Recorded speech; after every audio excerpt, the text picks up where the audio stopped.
August 7, 2024 இன்றைய நாளுக்கான இறை வார்த்தை.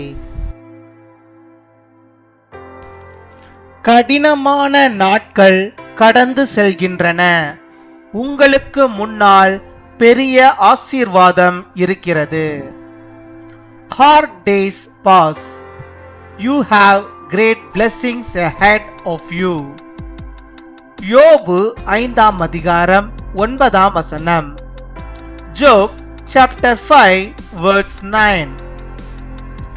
ஆராய்ந்து முடியாத பெரிய காரியங்களையும் எண்ணி முடியாத அதிசயங்களையும் அவர் செய்கிறார்.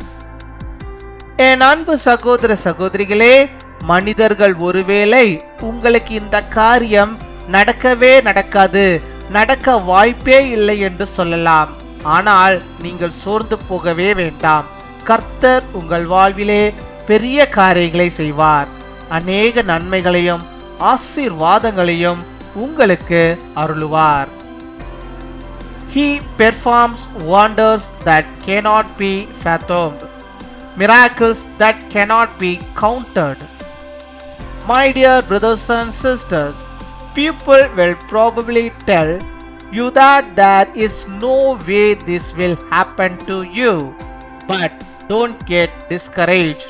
The Lord will do great things in your life. He will bestow many benefits and blessings upon you. அன்பின் பரலோக தகப்பனே, நன்றியோடமை துதிக்கிறோம் அப்பா, அம்மை ஸ்தோத்தரிக்கிறோம். இந்த நாளுக்காக நன்றி செலுத்துகிறோம்.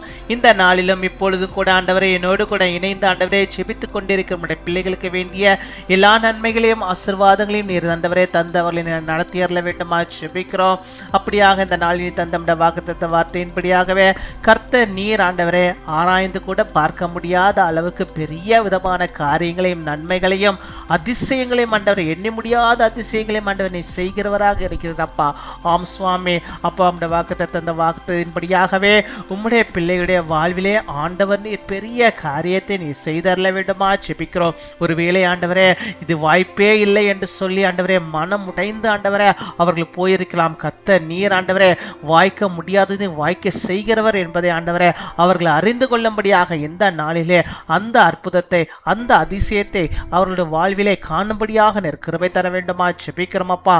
இந்த நோய் உன்னை விட்டு போகவே போகாது, இதற்கு மருந்தே இல்லை என்று சொல்லி ஆண்டவரே மருத்துவர்களும் மற்றவர்களும் ஆண்டவரே கைவிடப்பட்டிருக்கலாம். ஆனாலும் என் தேவன் நீர் ஆண்டவரே அவளை கைவிடாதபடிக்கு ஆண்டவரே கர்த்தர் நீர் அந்த அதிசயத்தை நீ செய்தரல வேண்டுமா ஜெபிக்கிறோம். எல்லாவற்றிலும் மேலான மருந்து நீர் என்பதை ஆண்டவரே அவள் கண்டு கொள்ளும்படியாக கர்த்தர் நீர் ஆண்டவரே அவளுக்கு அதிசயத்தை செய்வீராக, ஒரு அற்புதத்தை செய்வீராக, அவருடைய வாழ்விலே ஒரு பெரிய காரியத்தை செய்வீராக. அந்த நோயிலிருந்து அவளுக்கு விடுதலை நீ தந்தருவீராக ராஜா.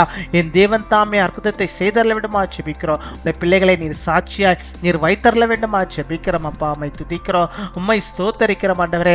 யார் யார் எந்தெந்த காரியத்துக்காக கலங்கி போயிருக்கிறார்களோ அந்த கலக்கத்தை எல்லாம் வேதனைகளை எல்லாம் நீர் மாற்றி ஆண்டவரே அவர்களுக்கு கர்த்தர் நீர் இறங்க வேண்டுமா ஜெபிக்கிறோம் ஆண்டவரே.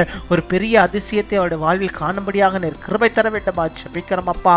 உம்மை துதிக்கிறோம், உம்மை ஸ்தோத்தரிக்கிறோம் ஆண்டவரே. நான் எல்லாவற்றையும் இழந்திருக்கிறேன், எல்லாவற்றையும் இழந்து விட்டேன், இனி இழப்பதற்கு ஒன்றுமே இல்லை என்று சொல்லி ஆண்டவரை கலங்கி இருக்கிற பிள்ளைகளுக்கு அந்த கண்ணீரை துடைத்து ஆண்டவர் இந்த நாளில் நான் இருக்கிறேன் என்று சொல்லி ஒரு பெரிய காரியத்தை, ஒரு பெரிய அதிசயத்தை, ஒரு பெரிய அற்புதத்தை உடைய பிள்ளைகளுடைய வாழ்விலே அப்பா நீ செய்வதற்காக நாங்கள் நன்றி செலுத்துகிறோம். நன்றி அப்பா, நன்றி அப்பா, நன்றி அப்பா. அப்பா நமக்கு கொடாகொடி நாங்கள் நன்றிகளை நாங்கள் செலுத்துகிறோம் அப்பா. அம்மை துதிக்கிறோம். அப்படியாக யார் யார் எந்தெந்த காரியத்திற்காக ஜெபிக்கிறார்களோ அதை எல்லாவற்றையும் ஆண்டவர் நீர் ஏற்றுக்கொண்டு அவர்களுக்கு அதை வெற்றியாக ஜெயமாக இந்த நாளில் மாற்றி கொடுத்து இந்த நாளில் ஆண்டவரை பெரிய அற்புதத்தை ஆண்டவர்கள் காணும்படியாக நீர் உதவி செய்வதற்காய் அதிசயத்தினுடைய பிள்ளைகள் கண்களால் கண்டு மகிழும்படியாக நமக்கு நாமத்தை மகிமைப்படுத்தும்படியாக நீர் கிருபை தர வேண்டுமா ஜெபிக்கிறோம். இந்த நாளில் தங்களுடைய பிறந்த நாளை கொண்டாடுகிற பிள்ளைகளுக்காக நாங்கள் நன்றி செலுத்துகிறோம். அநேக பிறந்த நாட்களில் கொண்டாடி மகிழும்படியாக நல்ல சுகத்தையும் பலத்தையும் ஆரோக்கியத்தையும் நீடிய ஆயுள் நாட்களையும் அவர்களுக்கு தனி தந்து அவளை வழிநடத்தி அவளை ஆசீர்வதித்தர வேண்டுமா ஜெபிக்கிறோம். திருமண நாளை கொண்டாடுகிறோம் பிள்ளைகளை ஆசீர்வதிங்க. கணவனும் மனைவியுமாக எந்த கர்த்தருக்குள்ளாக வாழ்ந்து இன்னும் அநேக நன்மைகள் பெற்று அவருடைய குடும்பமாய் வாழ்ந்திருக்கும்படியாக உமக்கு சாட்சியாய் நிற்கும்படியாக நீர் காத்துக்கொள்ள வேண்டுமா ஜெபிக்கிறோம். நேரை காத்துக்கொள்ளும், வழிநடத்தியறலாம். இந்த பிள்ளைகள் கேட்கிற எல்லா காரியம் இந்த நாளில் தந்து அவர்களை அதிசயமாய் அற்புதமாக நடத்துவதற்காக நமக்கு நாங்கள் நன்றி செலுத்துகிறோம். துதிகர மகிமை எல்லாம் ஒரு செலுத்துகிறோம். இயேசு கிறிஸ்துவின் மூலம் ஜெபிக்கிறோம் எங்கள் ஜீவனுள்ள நல்ல பிதாவே. ஆமேன், ஆமேன்.